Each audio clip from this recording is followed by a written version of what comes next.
Por lo tanto, confiar es muy importante y está ligado al conocimiento. La confianza, y eso lo hemos estado experimentando en los grupos de comunión, a medida que nos conocemos más, tenemos más confianza. Quizás cuando llegamos al principio, todos nos mirábamos y no nos conocíamos muy bien, pero pasa el tiempo, abrimos nuestros corazones, expresamos nuestras debilidades, nuestras luchas y vamos conociéndonos unos a otros y sabemos cómo ayudarnos, cómo consolarnos. Sabemos lo que nos duele y sabemos también lo que nos alegra. Y en esa medida que conocemos, la confianza crece y descansa en nosotros. Y este es precisamente lo que el salmista, a través de la palabra que hemos leído, él quiere expresar que él confía plenamente en Dios, pero sus enemigos están atentos para ver cómo le responde Dios a él. Hay una expectativa que se ha generado en torno a él y por lo tanto lo miran y están expectantes, quizás dudando de que Dios va a ayudarlo, de que Dios va a socorrerlo en su aflicción. Son enemigos que están dudando que Dios les responderá ampliamente como él lo anhela, pero él confía tanto en Dios que nada lo hace dudar del Dios porque él conoce a Dios. Y ese es el mensaje que quiero en esta mañana comunicar a partir de estos versículos. Los que confían en Dios nunca serán avergonzados. Los que confían en Dios nunca serán avergonzados. Y he dividido este texto en 3 estrofas, o más bien 3 maneras en que el salmista se expresa, y él cambia de segunda persona y luego cambia y se enfoca en Dios y luego regresa nuevamente. Y por eso en esas ideas del salmista, esas ideas poéticas, vamos a seguir y tengo que pedirles que estén muy enfocados. ¿Por qué? Porque el orden de este salmo está organizado como un quiasmo. Entonces él comienza pidiendo a Dios, luego en el centro él se dirige al carácter de Dios y luego vuelve otra vez a enfocarse en él.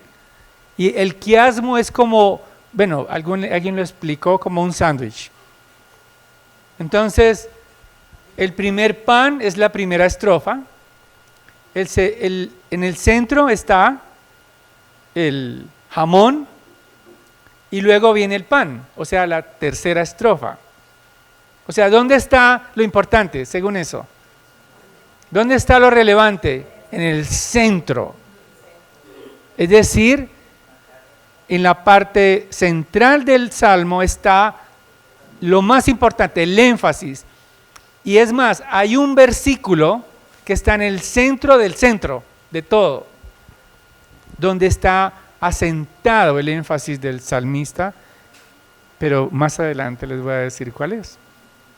Entonces, el salmo está organizado de los versículos 1 al 7, le he titulado La confianza que expresa el salmista. Él expresa confianza en Dios. Los versículos 8 al 15, el carácter de Dios, ahí ven el sándwich. Y luego viene nuevamente el anhelo del salmista, los versículos 16 al 20. Vamos a iniciar los versículos 1 al 7, la confianza que tiene el salmista. El salmista está pidiendo a Dios que su confianza en Él sea aprobada, que Dios responda a Él. Dice, a ti, oh Señor, elevo mi alma, y esa expresión, elevo mi alma, tiene que ver como levantar físicamente cuando estamos cantando, quizás adorando al Señor, levantamos nuestras manos y esa expresión, elevo mi alma, es como si Él levantara su alma en adoración a Dios.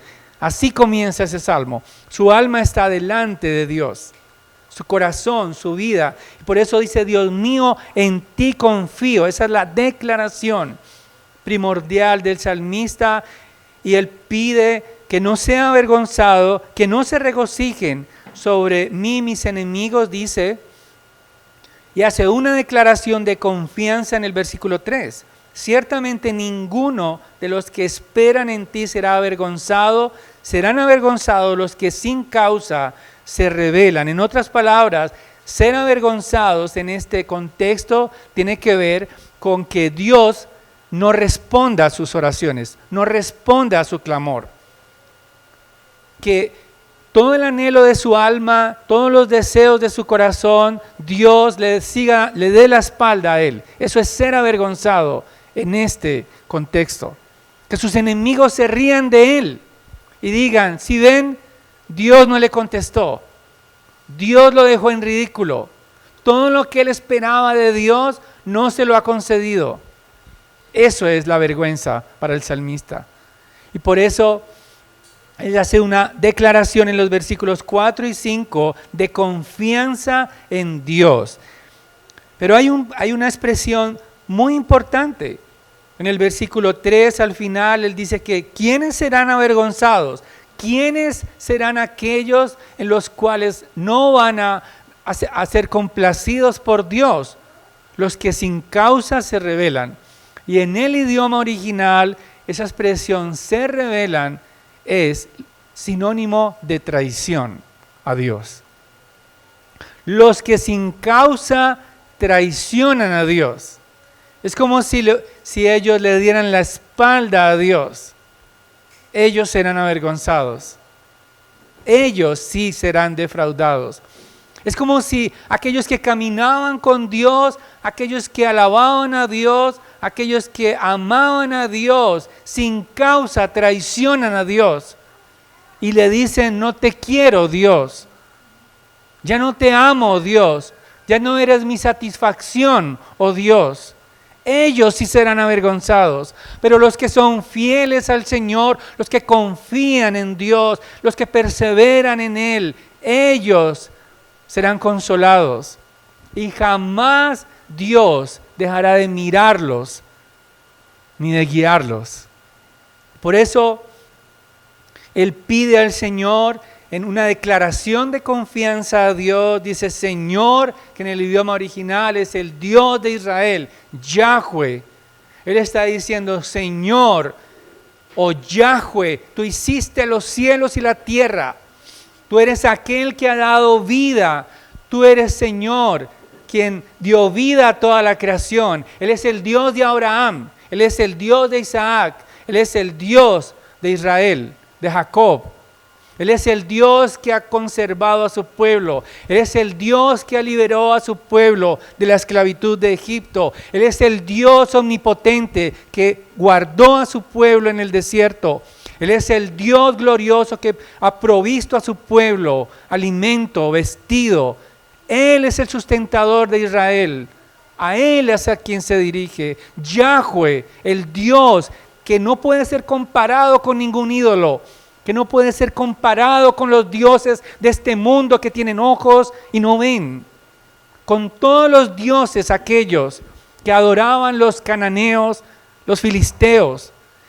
Él se está dirigiendo a Yahweh, porque lo conoce muy bien, al Dios de Israel.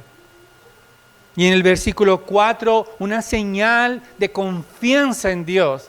Él dice, Señor, muéstrame tus caminos, enséñame tus sendas.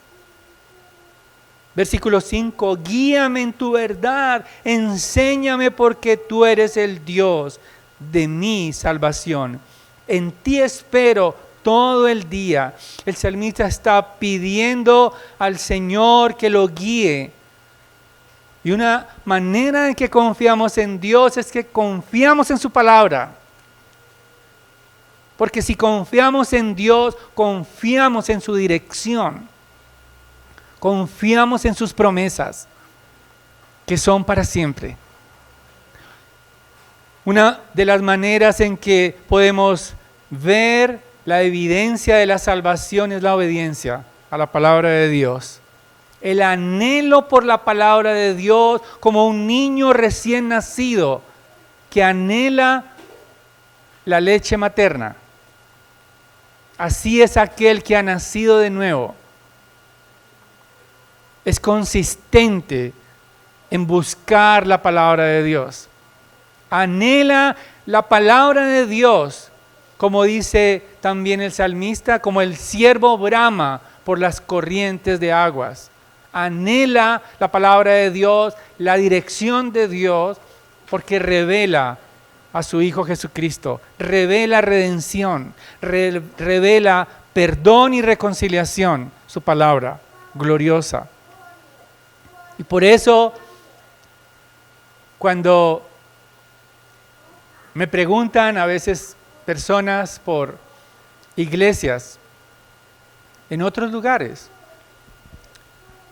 pasó alguna vez, les di una dirección, alguien estaba buscando una iglesia en algún lugar y me dijo, no, esa iglesia no me sirve. No me sirve, me queda muy lejos. ¿No tiene otra más cerquita? Lo que estaba buscando no era una iglesia cerca a la palabra de Dios, sino cerca a su residencia. Y por eso necesitamos la palabra de Dios, anhelarla profundamente, porque es la palabra de Dios la que nos guía, la que nos da la dirección, la que nos da el consuelo.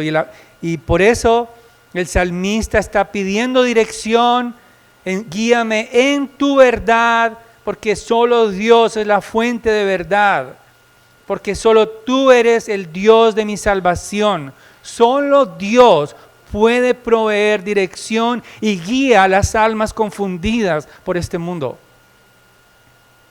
Solo Dios puede, por medio de su palabra, darnos la dirección cuando tomamos decisiones. Necesitamos ver lo que agrada a Dios primero. El salmista está totalmente dispuesto a confiar en la palabra de Dios, a confiar en su dirección y no en sus instintos para agradar a Dios.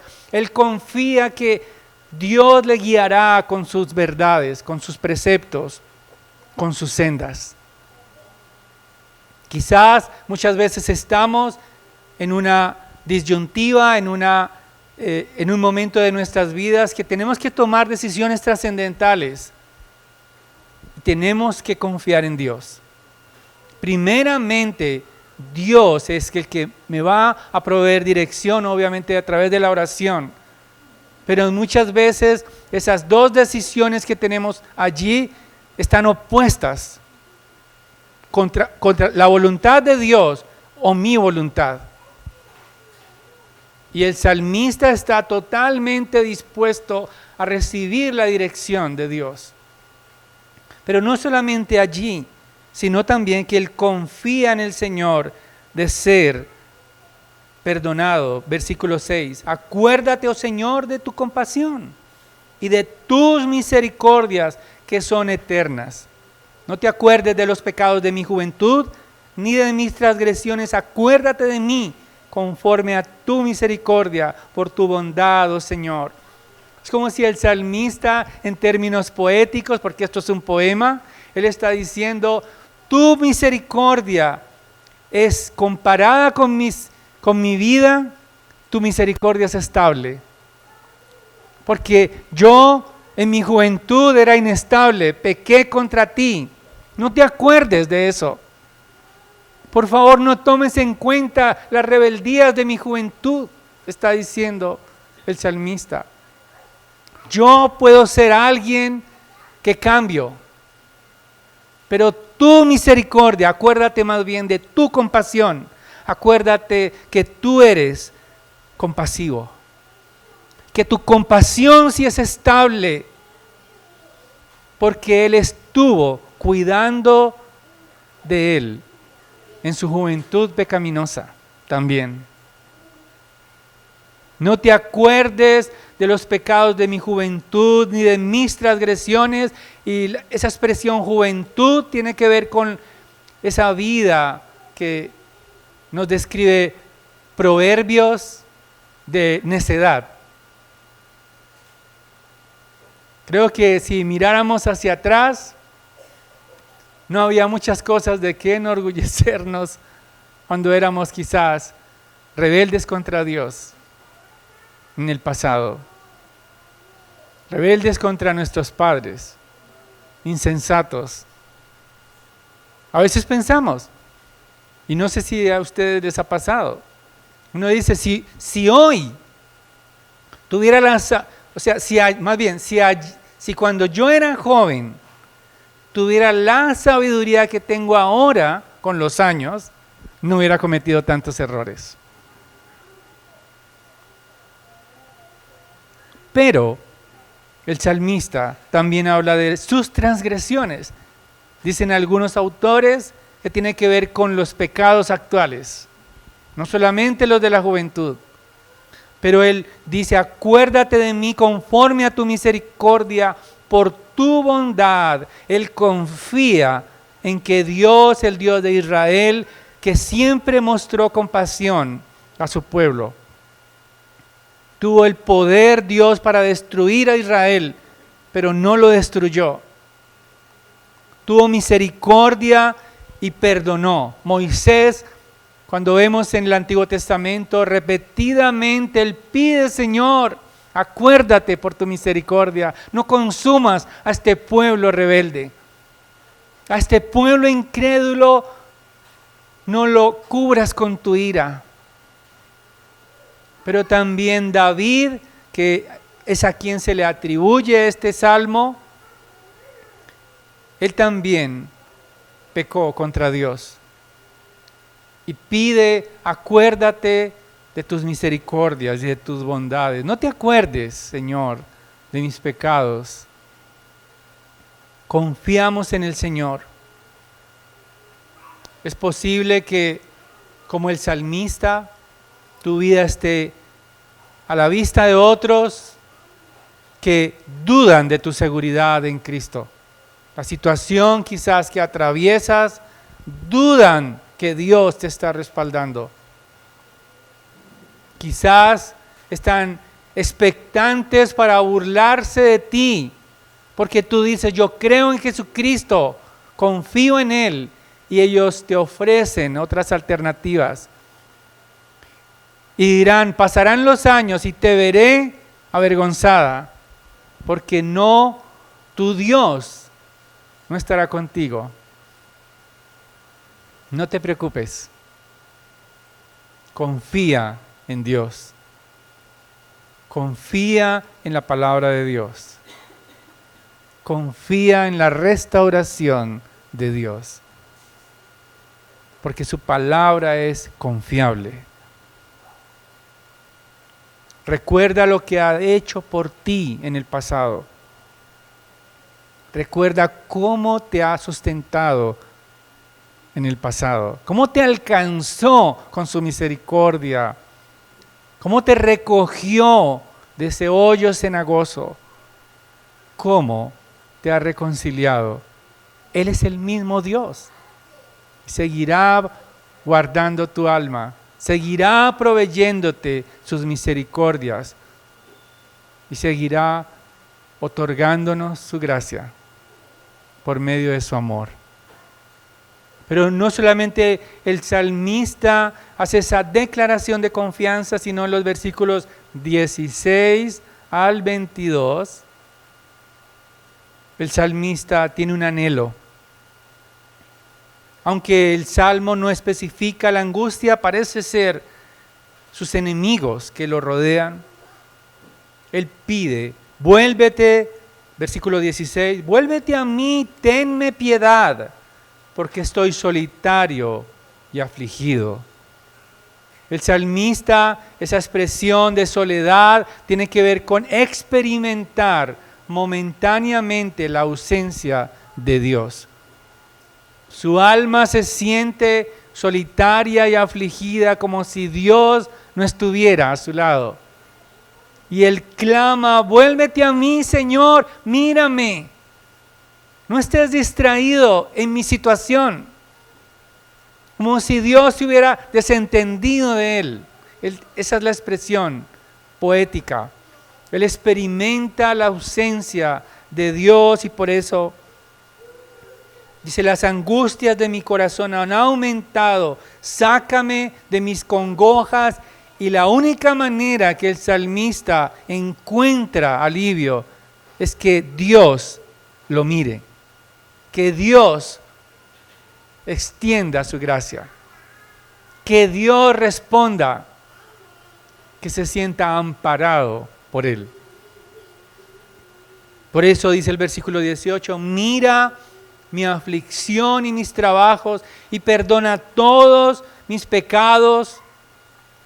El salmista quizás se siente que alejado de Dios, porque además sus enemigos son muchos. Versículo 19. Con odio violento me detestan. Guarda mi alma y líbrame, no sea yo avergonzado, porque en ti me refugio. Hermanos,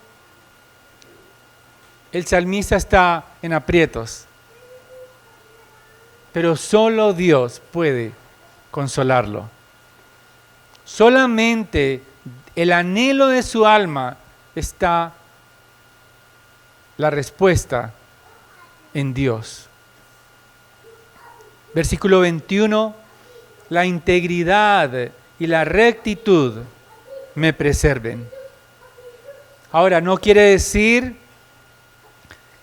que él anhela la integridad y que la integridad tiene que ver con perfección. La integridad en este contexto tiene que ver con la obediencia a Dios. Él quiere obedecer a Dios. Él quiere gozar de la aprobación de Dios. Pero la integridad no necesariamente es la perfección del salmista. ¿Por qué? Porque él está confesando sus pecados. Ser íntegros delante de Dios es reconocer nuestra necesidad de Él. Ser íntegros delante de Él es confesar nuestras luchas, confesar nuestras batallas. No es simplemente un lenguaje de positivismo. Estoy bien. Siempre queremos expresar especialmente a aquellos a quienes amamos y decimos, estoy bien. Pero delante de Dios probablemente hay mucho que expresarle. Ser íntegros tiene que ver con ser sinceros delante de Dios. Clamar a Él en medio de cualquier circunstancia, Señor, te necesito. Señor, ayúdame, por favor, me siento solo. Señor, socórreme con tu gracia. Señor, atiéndeme, mi corazón te anhela. Invocar el nombre de Dios, expresar a Dios nuestros sentimientos, nuestras luchas, nuestras inquietudes, nuestros temores. Eso es ser íntegro delante de Dios.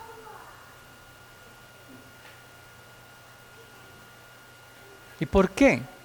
¿Por qué el salmista está tan confiado en el Señor? No solamente espera su dirección, no solamente le expresa los anhelos, no solamente está exponiendo su alma ante Dios. ¿Por qué? ¿Por qué está tan seguro? Y eso nos lleva al último punto, es decir, al centro del Salmo. El carácter de Dios. Los versículos 8 al 15, el salmista ahora dirige su mirada hacia Dios a exaltar el carácter de Dios. Versículo 8. Bueno y recto es el Señor. Bueno y recto es Yahweh, por tanto Él muestra a los pecadores el camino. Dirige a los humildes en la justicia y enseña a los humildes su camino. Él atiende al humilde y mira de lejos al altivo. Nuestro Dios, a quien adoramos, es bueno y el salmista lo sabe. El salmista ha experimentado el favor de Dios y él dice que todos los humildes serán enseñados por Él. Todos aquellos que inclinan su corazón, que se despojan de su arrogancia, que se despojan de su autosuficiencia. Dios, el Dios compasivo, los atenderá. Él escuchará al humilde. El salmista conoce a Dios, pero también sabe que Dios es misericordioso. Y entonces viene el versículo 11, que es como el centro de todo el Salmo. El versículo 11 dice: oh Señor, por amor de tu nombre, perdona mi iniquidad, porque es grande. Dice R.C. Sproul que este es el centro de todo el Salmo, porque él cambia de dirección y entonces cambia de describir a Dios, se describe, y entonces cambia la dinámica del Salmo con este versículo que interrumpe la poesía. Perdona mi iniquidad, porque es grande. ¿Y a qué apela el salmista? Al amor de Dios. Él no apela a ser perdonado por sus virtudes. Él no apela a su comportamiento riguroso de la ley, sino al amor de Dios. Por amor a tu nombre, perdona mi iniquidad. Más adelante vemos en el versículo 23 cómo es que él está hablando no solamente en nombre personal, sino en nombre de todo el pueblo de Dios. Perdona la iniquidad porque es grande. Por lo tanto, el versículo 12, hay una pregunta. ¿Quién es el hombre que teme al Señor? Él le instruirá en el camino que debe escoger. En prosperidad habitará su alma y su descendencia poseerá la tierra. Aquellos que temen al Señor, aquellos que reciben el perdón de Dios, aquellos que son restaurados, serán instruidos en el camino que deben escoger. Y esta prosperidad, este gozo llenará sus almas y habrá una descendencia que llenará la tierra y poseerá la tierra. En este caso, la tierra prometida. Será totalmente poseída por el pueblo de Dios. Sin embargo, los versículos 14 y 15, el salmista está expresando en términos de intimidad con Dios. Dice el versículo 14, los secretos del Señor son para los que le temen, y Él les dará a conocer su pacto.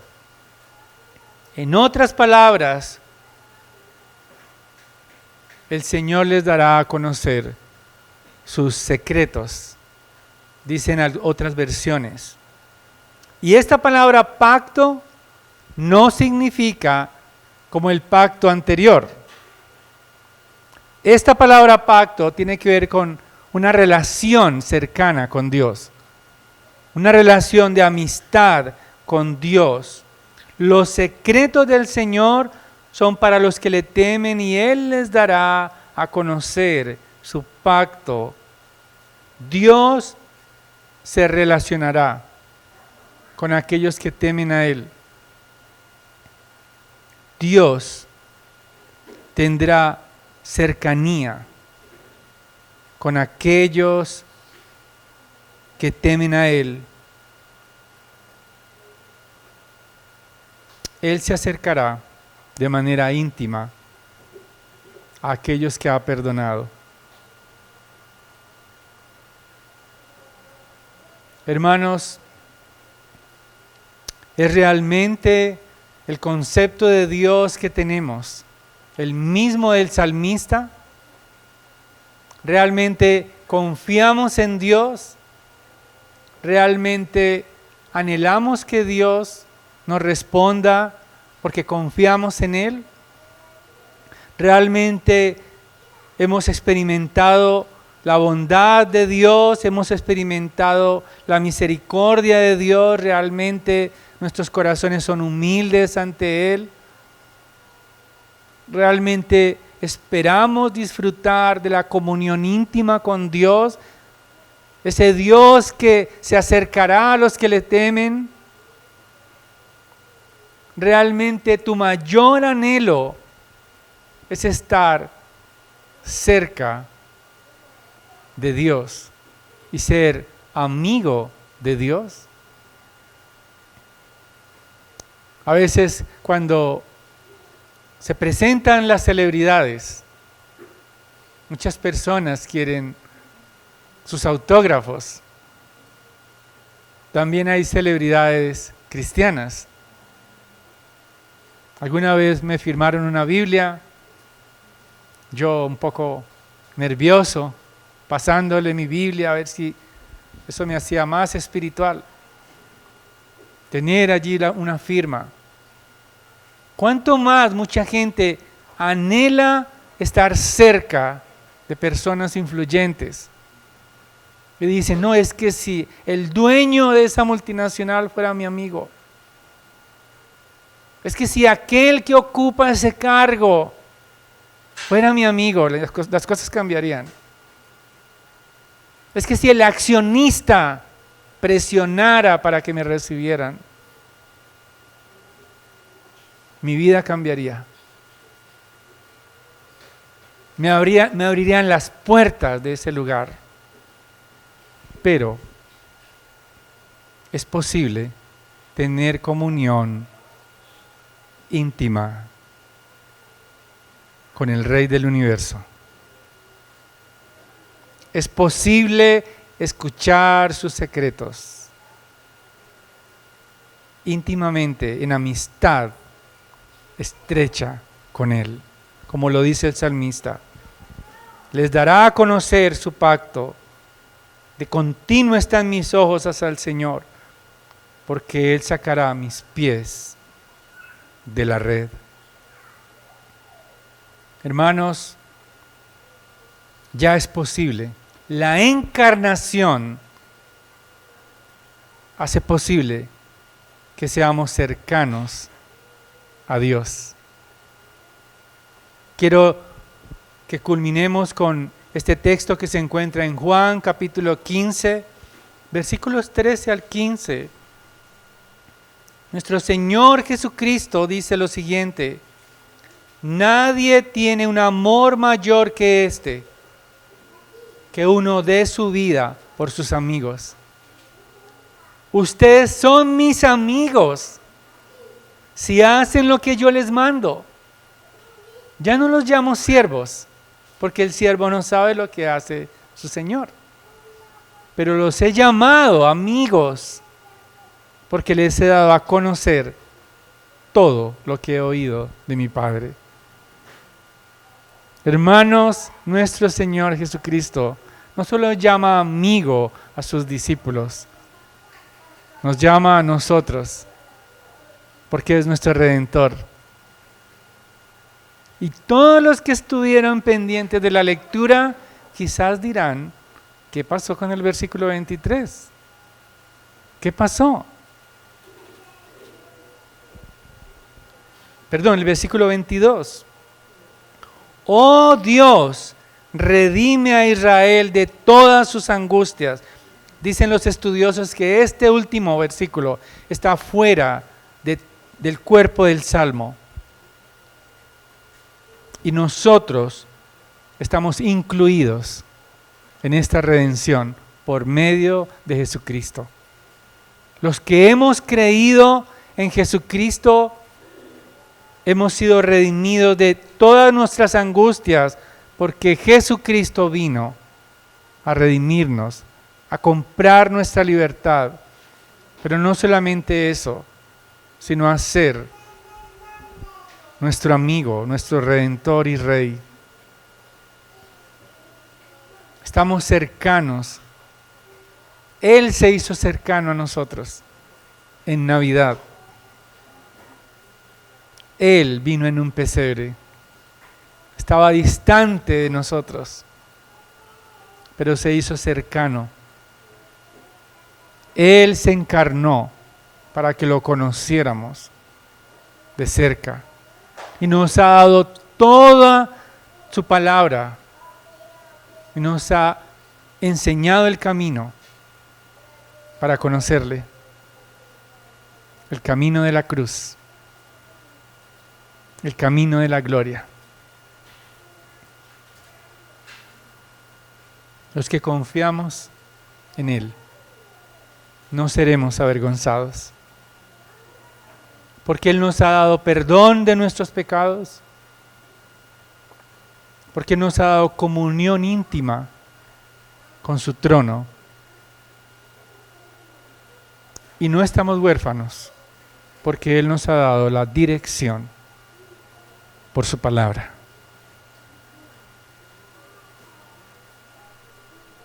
Y eso nos lleva a la Santa Cena en esta mañana.